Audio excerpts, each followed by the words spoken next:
Attention women! Is life overwhelming? Do you experience pain, headaches, feelings of nervousness, maybe even opinions? Perhaps you've even expressed one of those ugly emotions from time to time. If all this sounds like you, then you may have hysteria.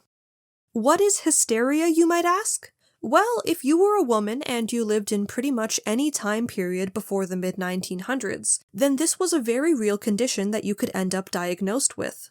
It had a whole list of symptoms, including pain, tremors, fainting spells, anxiety, depression, mood swings, difficulty breathing, and much, much more. Basically, if you were a woman and you had any kind of symptom, then there was a good chance you had hysteria, especially if you were single. Hysteria worked as a catch-all, where your doctor said, well, I don't know what's wrong with you, but you appear to be sick, so I diagnose you with woman disease. As you might imagine, this created a lot of problems.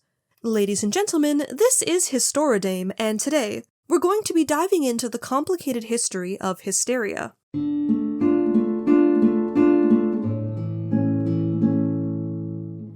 Women have been confusing men with our strange and mysterious bodies for thousands of years. We experience things that men don't, after all, like menstruation, childbearing, and menopause, all things that weren't very well understood by science for most of human history. As a result, when women displayed illnesses that didn't have an easily identifiable cause, they were often blamed on the parts of our bodies that made us different, mainly the uterus. In fact, the term hysteria actually comes from the Greek word for uterus, hystera, and it was a condition that was used to describe all of those pesky symptoms that being a woman supposedly created. You see, philosophers at the time, like Plato and Hippocrates, believed in something called the wandering womb theory.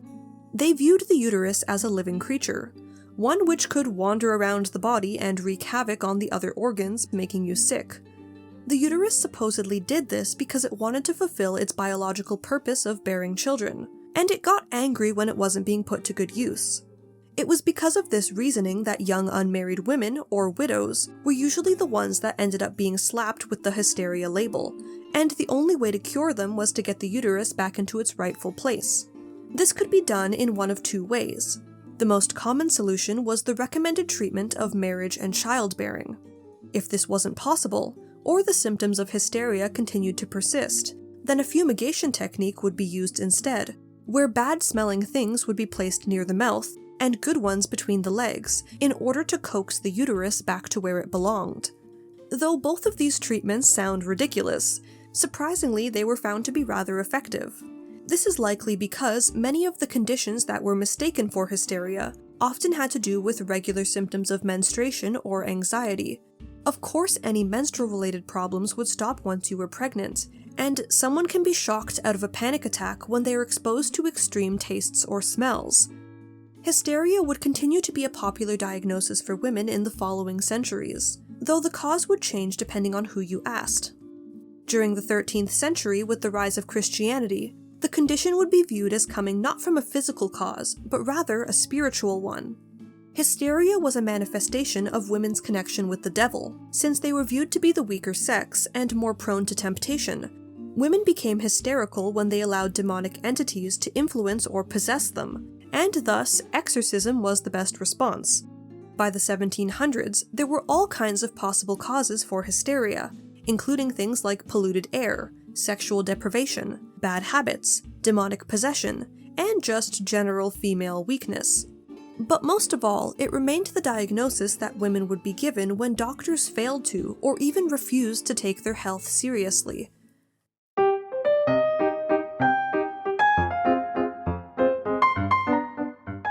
By the Industrial Revolution, general attitudes towards hysteria began to shift. With the rise of psychology, it was now viewed as a mental condition rather than a physical one, meaning that it was no longer considered to be a female-only disorder, and men could have hysteria too. Congratulations, men! That being said, women were still the ones being diagnosed with it more often. Despite how common the condition was, however, doctors were still no closer to understanding what exactly caused it. The list of symptoms included anything and everything that was wrong with a woman, whether that was an illness or just behavior that men deemed incorrect. In fact, one physician, George Beard, published a list of all known hysteria symptoms, and it was 75 pages long. Though the uterus was no longer considered to be the sole culprit of the condition, hysteria still appeared most often in young unmarried women. Alongside the usual symptoms, other signs included things like having a rebellious nature, being assertive, independent, and demanding things that society denied them, like an education, career, or control over their own lives. Curious how none of these traits were considered to be a concern when they presented in men. Now, of course, some women might have actually been experiencing problems with their health that were just misunderstood. But in other cases, a hysteria diagnosis acted as more of a punishment for those who stepped out of their appropriate gender roles. And being told that you have hysteria was a very serious thing.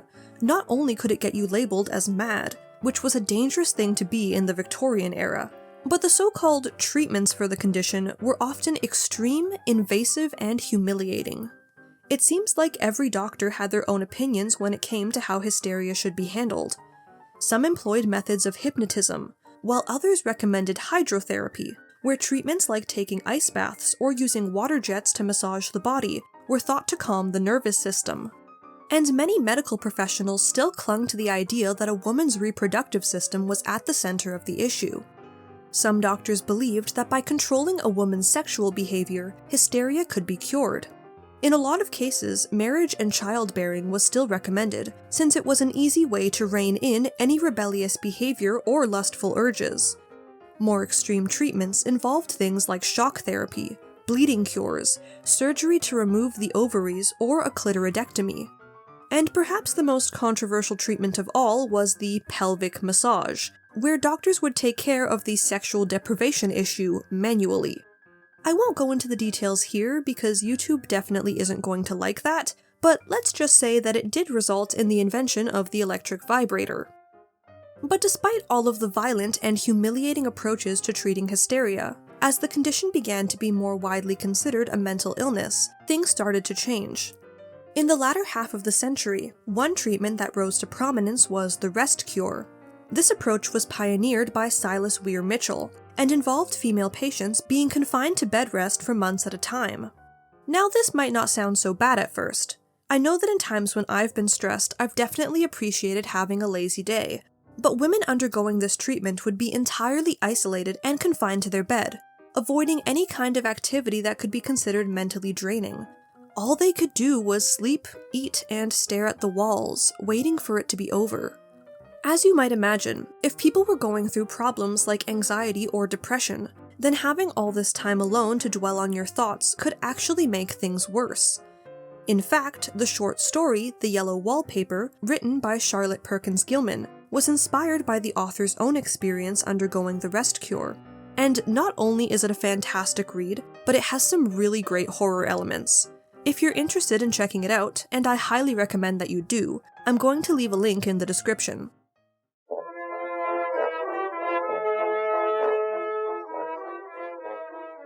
The struggles of women's health would continue to be fought throughout the 20th century. With the rise of suffrage and other feminist movements, accusations of being hysterical or mentally disturbed continued to be a way for men to punish those who challenged the status quo. But despite the fact that the term hysteria was now linked to all things feminine, the number of people diagnosed with the condition would gradually decline over the following decades. As science advanced and more types of illnesses were better understood, hysteria no longer had to do all of the heavy lifting when it came to women's health. The works of Sigmund Freud in particular really helped to create a turning point in understanding many of the mental disorders that were previously labeled as hysteria. During World Wars I and II, doctors also took a particular interest in hysteria, since it mysteriously started becoming more common in men, especially soldiers.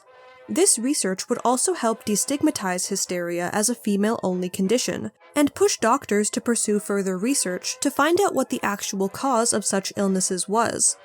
It also resulted in the rest cure finally being abandoned, after it was observed that soldiers who underwent it didn't experience any positive results. In the end, the death of hysteria would be a gradual one. Though some medical texts began dropping it as a diagnosis in the 1950s, it would only be officially deleted from the list of mental disorders in 1980. Just really let that sink in for a moment. 1980. When discussing the complicated legacy that hysteria has left behind, it's important to consider the environmental conditions that allowed it to become so common in the first place. Women's health has largely been an afterthought throughout most of history. Not only were female problems and suffering not taken seriously, but many times the cause of so-called hysterical behavior stemmed from the environment that women were forced to live in. Of course, conditions like anxiety and depression would be more common in women when they had little to no control over their own lives, and the people who did have all the control refused to listen to them. That's enough to drive anyone crazy. But at least things are better today, right guys? Guys?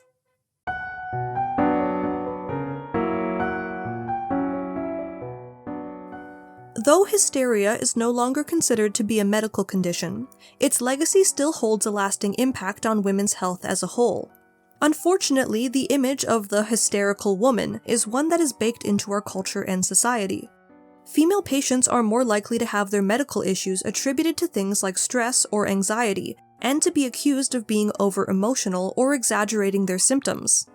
Women are also more likely to be misdiagnosed, wait longer for treatment, and sometimes have doctors straight up refuse to even investigate the cause of their symptoms, because it's all in their head.